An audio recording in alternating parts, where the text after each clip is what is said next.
L'affaire des emplois fictifs du RPR a entre autres été à l'origine de la réforme du mode de financement des partis politiques en France. Aujourd'hui, une entreprise ne peut plus verser de fonds à un parti.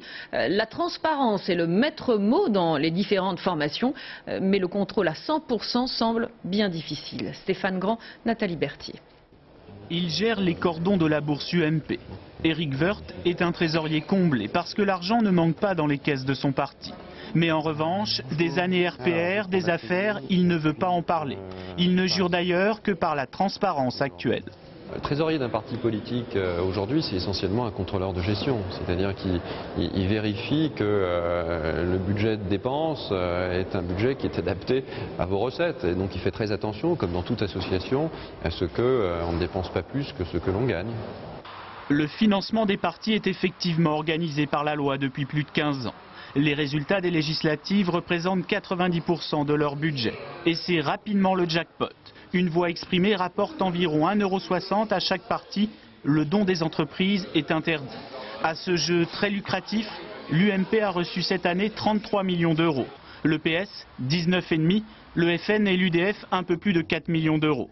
Au PS, on ne veut plus parler non plus des affaires passées. Seul le présent compte. Quelqu'un qui veut frauder peut frauder. Mais il sait qu'il fraude.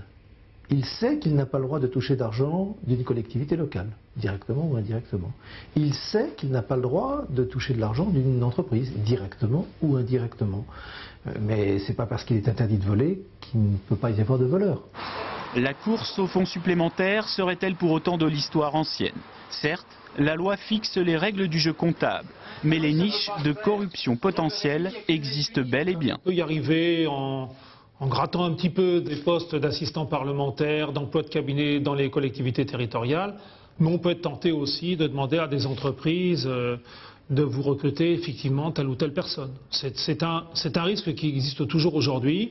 Évidemment, il y a toujours des risques de corruption individuelle, locale. Mais l'enchaînement des affaires a eu au moins un mérite, assainir en partie les relations des politiques avec l'argent.